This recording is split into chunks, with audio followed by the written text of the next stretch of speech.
Seguimos nosotros con más información y es momento de recibir a nuestro invitado del día de hoy, el licenciado Jorge Martínez, quien hoy nos visita en su carácter de asesor de la FECOPROD para hablar un poquito de este tema que ya venimos igualmente haciendo el seguimiento, las exigencias de la Unión Europea y de cómo van a estar impactando también en la producción pecuaria nacional. ¿Cómo está, Jorge? Bienvenido.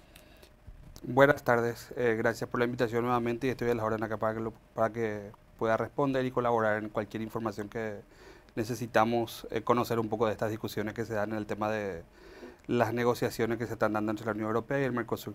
Bueno, Jorge, para ir un poquito también refrescando quizá la memoria de la audiencia, me gustaría que podamos hacer una breve introducción de cuáles son esas exigencias principalmente que está imponiendo la Unión Europea actualmente y por qué estamos tan preocupados, ¿verdad? Porque de repente la gente dice, pero ¿qué nos importa a nosotros la Unión Europea? Estamos del otro lado, ¿verdad? Pero hay que entender también el contexto de todo esto. Sí, estamos en un contexto internacional global de un mercado mundial donde Paraguay es un proveedor de materias primas y un exportador de productos agrícolas y ganaderos. Entonces, nos importa un poco lo que pasa en todo el mundo, no solamente en la Unión Europea. Y bajo criterios ambientales, últimamente, digámosle, se están haciendo exigencias que consideramos que quizás para esos países europeos sean acertadas, pero no son los más acertados ni convenientes para nuestro país. Haciendo un resumen rápido de esas circunstancias, entonces lo que podríamos decir es que el acuerdo de Mercosur con la Unión Europea, ya sabemos que esto fue cerrado en el 2019 y a partir de ahí pasa un poco esto al análisis para cada uno de los países, tanto el Mercosur como la Unión Europea. Y la Unión Europea este año, o sea, digámosle que eso estuvo parado un poco por todo lo que fue el proceso de pandemia global. Este año, en el mes de marzo, hace llegar una adenda ambiental al acuerdo ya, o sea, ya preacordado. Lo preacordado tiene un capítulo que se llama Comercio y Desarrollo Sostenible, donde ya se hablaba de varios requisitos ambientales y varias exigencias ambientales que los países ya estuvieron de acuerdo, son requisitos mínimos. Después cada uno tiene sus propias normativas en sus países o en sus comunidades donde se agrupan como países, ¿verdad?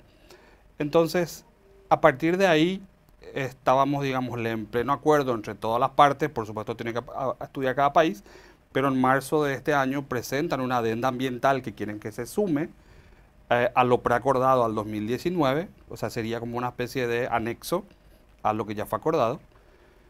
Y en ese anexo incluyen nuevas cosas o nuevas exigencias que la Unión Europea quiere que se tenga en cuenta a nivel de Mercosur. Y en ese momento, creo que uno de los primeros países que recibió este documento fue Brasil. Lo primero que se manifestó es que una negociación se lleva a cabo con confianza, ¿verdad? Y esa adenda ambiental o ese anexo ambiental que era exigido por la Unión Europea, básicamente habla un poco de la desconfianza que tienen probablemente los países de la Unión Europea al cumplimiento de las normativas ambientales que existen en los distintos países, entre los cuales están Paraguay, Argentina, Uruguay y Brasil, el Mercosur, que tenemos nuestras propias normativas ajustadas a nuestras propias realidades en base a lo que nosotros sabemos que es lo que estamos haciendo bien y lo que podríamos mejorar en todo caso para tener mayor índice de sostenibilidad. Esas exigencias ambientales básicamente nacen también, esas exigencias ambientales de la Unión Europea, nacen también de lo que ellos conocen como su famoso Pacto Verde Europeo, donde lo que quieren es extraterritorializar su Pacto Verde y que eso se ha implementado también casi a nivel de Mercosur. Y el Pacto Verde Europeo para ellos podría ser las mejores medidas ambientales para esos países, pero no son las mejores medidas ambientales o las más sostenibles para países como en el caso de Paraguay y los demás del Mercosur. Son circunstancias totalmente distintas, donde los procesos productivos son distintos. Es más, como dijo el presidente de Brasil en su momento, pareciese una desconfianza hacia los países del Mercosur. Esa misma circunstancia nosotros podríamos esgrimir de que la Unión Europea lo que desea básicamente es imponer nuevas reglas ambientales, sociales y laborales a los países del Mercosur. Sin embargo, es como una presión, que hay que cumplir las leyes ambientales de Europa, pero ellos en ningún momento plantean cumplir las leyes ambientales del Mercosur, por ejemplo. Pero, o sea, directamente se parte de la base que lo que ellos están haciendo está bien y lo que nosotros estamos haciendo está mal. Y en ese proceso de diálogo hoy se está, digámosle, a los efectos de que los países presenten una contrapropuesta a esa anexa ambiental que fue presentada por la Unión Europea, porque finalmente si vamos a exigir el cumplimiento de las normativas, o sea, Paraguay tiene muchísimas normativas ambientales que no tiene Europa, por ejemplo, bueno, a nivel de todo lo que uno tiene que dejar de reserva forestal o reserva de bosque, cumplimiento de cursos de agua, aplicación de fertilizantes y otros tipos agroquímicos, que en Europa no los tiene. O sea, imaginémonos Europa presionándonos a nosotros por cumplir lo que ellos quieren desde el punto de vista ambiental, pero ellos en ningún momento probablemente querrían adoptar nuestras normativas para cumplirlas en Europa. Entonces, ¿por qué? Y no está mal, sino lo que cada país busca la sostenibilidad en base a las circunstancias que tiene. Entonces, nosotros tenemos políticas ambientales adecuadas a Paraguay y ellos tienen políticas ambientales adecuadas a Europa. Y probablemente el hecho de que estemos mezclando las políticas no sean las más acertadas desde el punto de vista de la sostenibilidad, tanto para el Mercosur, cumplir lo de la Unión Europea, o para la Unión Europea, cumplir lo del Mercosur.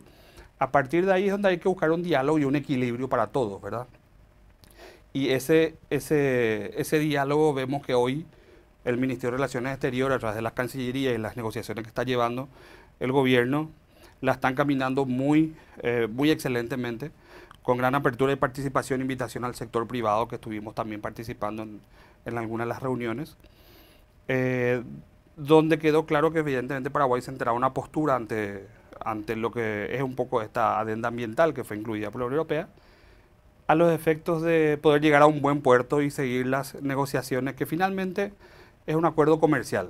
Y el acuerdo comercial, si bien tiene implicancias en los temas ambientales, de biodiversidad y de otros aspectos probablemente también sociales y laborales, lo que hay que cuidar siempre es que se respete la independencia y soberanía de cada uno de los países, a nivel de bloque también y a nivel de Unión Europea también.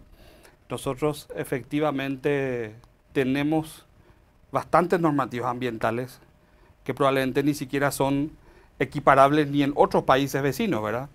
Pero nos sentamos en la mesa a discutir y a colaborar desde el sector privado con el gobierno, que creemos que está haciendo un excelente trabajo con la Cancillería, con el Ministerio del Ambiente, con el Infona y con otras instituciones como Senaxe también, que están ahí apoyando un poco en toda la parte política, para mostrar que las condiciones de producción en Paraguay son sostenibles desde todo punto de vista, y que se pueden cumplir perfectamente todo lo que la Unión Europea nos pide en los capítulos que ya fueron acordados, sin necesidad de tener una adenda ambiental nueva, ¿verdad? Entonces, esa es un poco, digamos, un resumen bien rápido de las circunstancias actuales y de lo que estamos nosotros como sector privado también promoviendo y acompañando un poco las tareas del gobierno.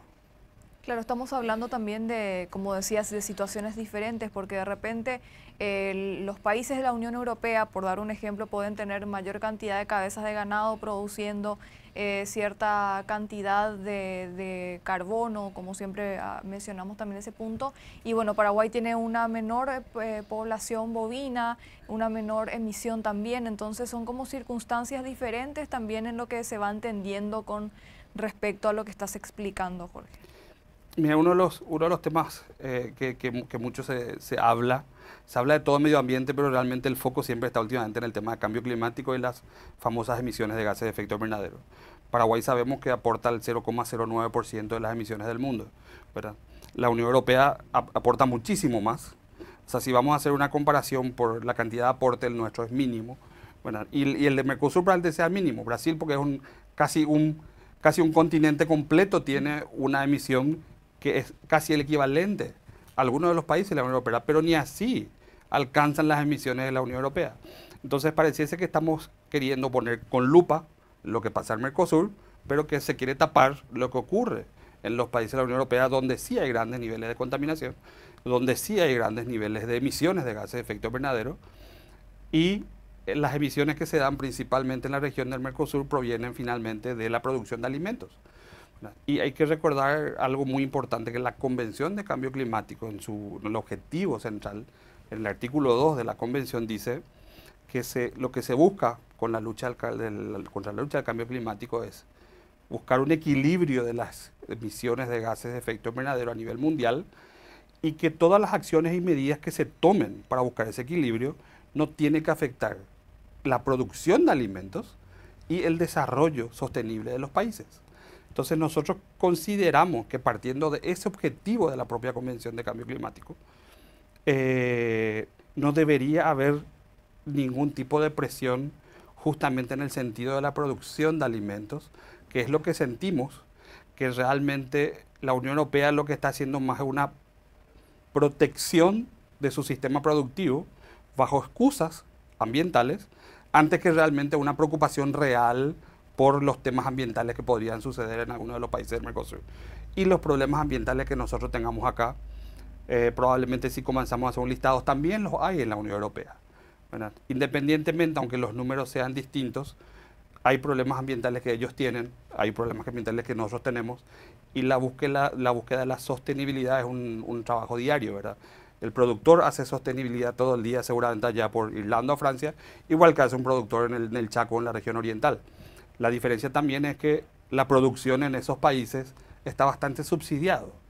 Entonces, de ahí es que muchos economistas, yo no me quiero meter tanto en ese ámbito porque yo trabajo más en la parte ambiental, digámosle, como asesor, pero muchos economistas ya han expresado que inclusive el nivel de producción es tan eficiente en el Mercosur que realmente el temor de la Unión Europea es que termine desbancando un poco al sector productivo de la Unión Europea, principalmente en los países de Irlanda y Francia, que son productores agrícolas y ganaderos, pero no llegan al nivel de productividad que nosotros tenemos. Inclusive ellos reciben subsidios para producir, ¿verdad? Y en un mercado de libre competencia, esos subsidios y los precios varían completamente y podrían estar ante un riesgo probablemente de que nuestros productos sean más demandados, inclusive a un precio mucho menor que los mismos que ellos están vendiendo hoy en sus mercados, ¿verdad?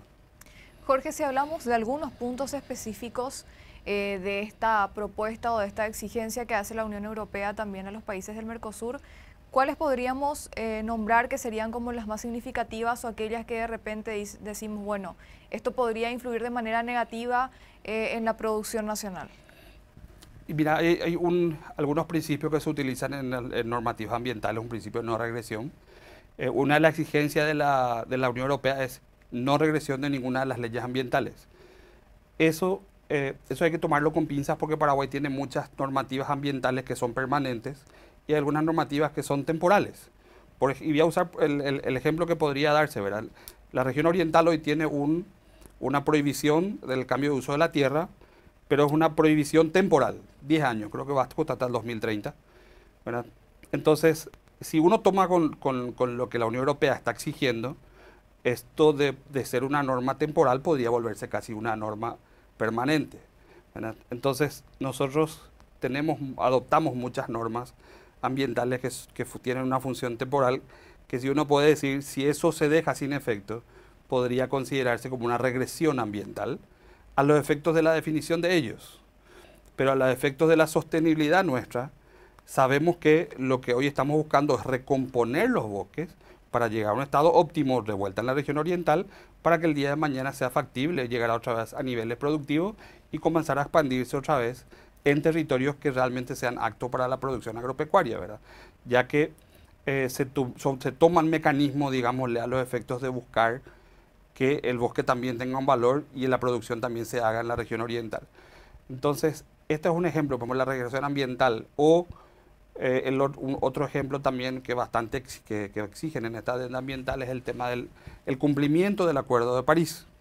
Y el Acuerdo de París es un acuerdo que tiene contribuciones, no tiene obligaciones propiamente. Y lo que hacen los países en vía de desarrollo son enviar objetivos que quiere cumplir a largo plazo, y sobre eso va sentando su base de objetivos futuros de largo plazo. y a partir de ahí presenta, digámosle, sus exámenes y sus reportes a los efectos de ver cómo vamos avanzando en esos objetivos que nos comprometimos nosotros. El acuerdo tiene objetivos claros para los desarrollados y para los que estamos en vías de desarrollo. Entonces, son condiciones diferenciadas, son condiciones de país diferenciados, por lo tanto no se puede argumentar un acuerdo que fue firmado voluntariamente, donde contribuimos, tenemos, por eso que le llamamos contribuciones nacionales, no es lo mismo tener una obligación que tener una contribución a una convención, y a partir de ahí un poco ver también cuál es la parte que ellos consideran del Acuerdo de París que debería ser de implementación obligatoria, ¿verdad? Más allá de que ellos sí tienen compromisos, porque están catalogados en los países en desarrollo, nosotros no tenemos compromisos, tenemos contribuciones. Insisto mucho en eso porque la gente dice, Paraguay firmó el Acuerdo de París y tiene compromisos. En realidad los países en vía de desarrollo tienen contribuciones. Esa contribución, desde el momento que uno lo presenta, se transforma en un compromiso finalmente, pero es una contribución. A diferencia de los desarrollados que sí tienen niveles mucho más altos de emisiones, ellos sí tienen objetivos de reducción de emisiones a largo plazo mucho más exigentes que el nuestro. Entonces, si entramos a comparar ese tipo de esas dos cosas, hay otras exigencias también. Si entramos a comparar esos dos puntos, probablemente sean puntos de conflicto por una cuestión de entendimiento y por cuestión, inclusive no de entendimiento, sino circunstancia propia del país. Por eso que en la Convención de Cambio Climático, por lo menos, se habla mucho de responsabilidades comunes, pero diferenciadas. Todos tenemos la responsabilidad de hacer algo, pero cada uno lo tiene de distinto grado de implementación, ¿verdad? Y históricamente los países de la Unión Europea han aportado mucho más a las emisiones históricas que lo que nosotros como país hemos hecho, o Brasil, o Argentina, o la sumatoria de todo el Mercosur. Si uno hace la sumatoria histórica de todo el Mercosur, contra la sumatoria histórica de todo lo que es la Unión Europea, las emisiones son por lo menos 100 o 200 veces mayores en la Unión Europea. Sin embargo, es como que esa responsabilidad histórica no es asumida por ellos y solamente se pone en lupa lo que pasa en los últimos 2 o 3 años, ¿verdad? Entonces, esas son las circunstancias que nos preocupan, digámosle, y desde el punto de vista ambiental, también preocupados porque utilizan, digamos, los argumentos ambientales, siendo que al parecer lo que hay más un proteccionismo de los sectores productivos ante un temor que los productos que salgan del Mercosur sean mucho más económicos y eficientes en temas de productividad y, por qué no, más requeridos por la calidad también.